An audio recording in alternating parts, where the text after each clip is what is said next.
Jednou z dôležitých otázok, ktoré si musí každá škola vyjasniť, pokiaľ sa rozhodne pre slovné hodnotenie, je otázka, komu budú adresované tie súhrnné slovné hodnotenia na tom vysvedčení. V podstate existujú tri možnosti, medzi ktorými si tá škola musí vybrať. Prvá možnosť je, že to slovné hodnotenie súhrnné píšem tomu žiakovi. Milá Lucia a tak ďalej, týmto spôsobom. Druhá možnosť je, že to slovné hodnotenie píšeme rodičom toho žiaka. Milí rodičia, vaša Lucia v tomto školskom roku a tak ďalej.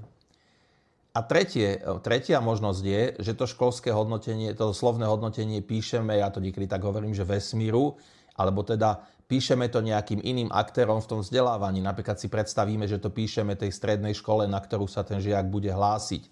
A vtedy to bude písané štýlom Lucia Nováková, alebo Lucia sa správala, alebo mala také a takéto výsledky. Čiže to rozhodnutie je dôležité preto, lebo ono má veľký vplyv na podobu toho slovného hodnotenia, a to minimálne v dvoch ohľadoch. Prvý ohľad sa týka jazyka. Iným jazykom sa môžem prihovárať žiakovi a iným jazykom sa môžem prihovárať rodičom a tomu vesmíru.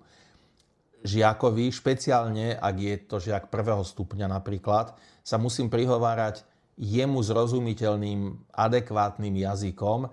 A moja skúsenosť je taká, že s tým majú učitelia veľké problémy a píšu 7-ročným deťom, že páči sa mi tvoj entuziazmus a tak ďalej. Hej. Jednoducho, takto môžeme napísať rodičom, že páčil sa mi Lucín entuziazmus, ale nemôžeme to napísať takto jej, keď je to druháčka na základnej škole.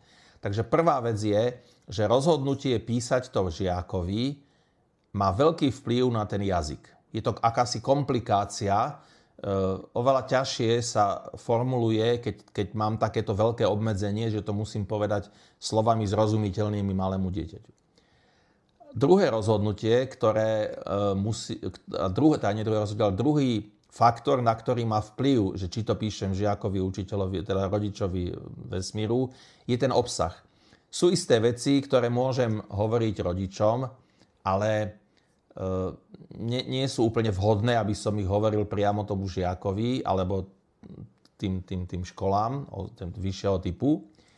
A rovnako nemá zmysel, aby sme v tom slovnom hodnotení písali veci, ktoré ten adresát toho hodnotenia vie. To znamená, nemá zmysel písať Lucia študovala si v triede, v angličtinu si študovala v triede pre pokročilých. Táto veta nemusí byť v slovnom hodnotení, lebo ona to vie. Možno, že aj jej rodičia to vedia, asi to aj jej rodičia vedia, takže možno ani keď to píšem rodičom, tak nemusím písať, že Lucia v tomto školskom roku študovala v triede pre pokročilých. Ale ak to píšem vesmíru alebo tomu vyššiemu typu školy, tak oni samozrejme o tej Lucii nevedia nič, to znamená, tam aj takáto informácia má miesto. To znamená, a ja mám takú zásadu, že nepíšme do tých hodnotení veci, ktoré ten adresát vie, lebo tým pádom zbytočne si zaberáme miesto v tom slovnom hodnotení a toho človeka nudí písať. Proste nemusím žiačke písať, že v tomto školskom roku si sa zúčastnila na lyžiarskom výcviku. Ona to vie, dobre si to pamätá, takže táto veta je úplne zbytočná v tom hodnotení. Hej. A ešte posledná poznámka. Nech sa už rozhodnete akokoľvek, to znamená, či to budete písať žiakovi, rodičom alebo vesmíru, je veľmi dôležité, aby sa škola ujednotila a aby to všetci učitelia písali rovnako.